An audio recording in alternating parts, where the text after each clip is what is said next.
lawyer, advocate and barrister. What is the difference between these three? And senior advocate, advocate general, prosecutor general and attorney general, ये terms क्या होती हैं और कायदे आज़म कौन थे? तो आइए आज की हमारी इस वीडियो में हम ये तमाम फैक्ट्स देख लेते हैं। सबसे पहले हम देख लेते हैं कि लॉयर और बैरिस्टर के दरमियान में क्या डिफरेंस होता है। लॉयर यानी कि वकील उस शख्स को कहा जाता है जिसने लॉ की पढ़ाई की हो या जो लॉ ग्रेजुएट हो, बेशक उसने LLB 3 इयर्स की डिग्री की हो या LLB 5 इयर्स की। यानी कि लॉ की डिग्री हासिल करने के बाद एक शख्स वकील बन जाता है यानी लॉयर बन जाता है। लेकिन याद रहे, सिर्फ लॉ की डिग्री हासिल करने से आप किसी को कोर्ट में रिप्रेजेंट नहीं कर सकते।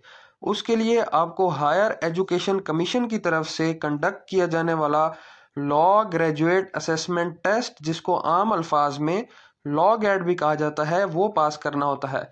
एक बार आपने law graduate assessment test pass कर लिया तो उसके बाद आपको कंसर्न प्रोविंशियल बार काउंसिल में इनरोलमेंट करवानी होती है। बार काउंसिल में इनरोलमेंट करवा लेने के बाद एक शख्स एडवोकेट बन जाता है और उसको लाइसेंस मिल जाता है। लाइसेंस हासिल करने के बाद वो शख्स किसी को भी कोर्ट में रिप्रेजेंट कर सकता है और उनका केस भी लड़ सकता है।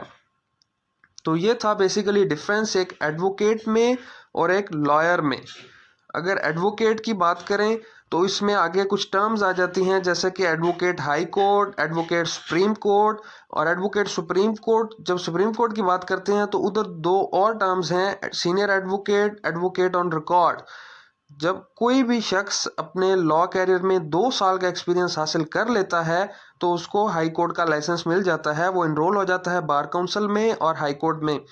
इसी तरह 7 साल के एक्सपीरियंस के बाद एक शख्स अप्लाई कर सकता है सुप्रीम कोर्ट के लाइसेंस के लिए और उसमें उसको प्रेफर किया जाता है जिसकी रिपोर्टेड जजमेंट्स हों। इसका इंटरव्यू बहुत टफ होता है और इसीलिए टोटल 3 से 4 हज़ार एडवोकेट सुप्रीम कोर्ट हैं पाकिस्तान में।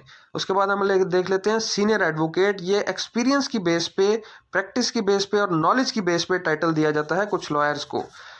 सुप्रीम कोर्ट ऑफ पाकिस्तान में हर एडवोकेट केस फाइल नहीं कर सकता, इसके लिए स्पेशल एडवोकेट्स होते हैं जिनको एडवोकेट्स ऑन रिकॉर्ड या AOR भी कहा जाता है। तो सुप्रीम कोर्ट में फाइलिंग का जितना भी काम होता है वो AOR यानी कि एडवोकेट ऑन रिकॉर्ड ही करता है।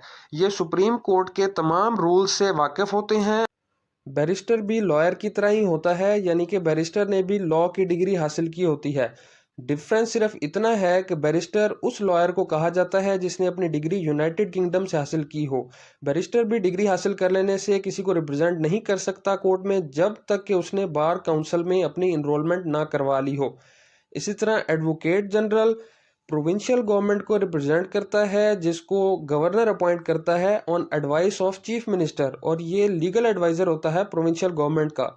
अटॉर्नी जनरल, जिस तरह एडवोकेट जनरल प्रोविंशियल गवर्नमेंट को रिप्रेजेंट करता है, ये सेंट्रल गवर्नमेंट को रिप्रेजेंट करता है, इसको प्राइम मिनिस्टर अपॉइंट करता है और ये सेंट्रल गवर्नमेंट का लीगल एडवाइज़र होता है। और पाकिस्तान में एक ही अटॉर्नी जनरल होता है जिसको अटॉर्नी जनरल पाकिस्तान कहा जाता है। प्रोसिक्यूटर जनरल किसी भी प्रोविंस में प्रोसिक्यूशन डिपार्टमेंट का हेड होता है।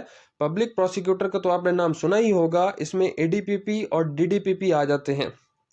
तो हमारे यहाँ पाकिस्तान में कोई भी ऑफेंस होता है यानी कि criminal offence that is punishable under the law, उसको ऑफेंस अगेंस्ट स्टेट समझा जाता है और इसमें सज़ा मुजरिम को दिलवाने की जिम्मेदारी सिर्फ मुद्दई पर ही नहीं बल्कि स्टेट पर होती है।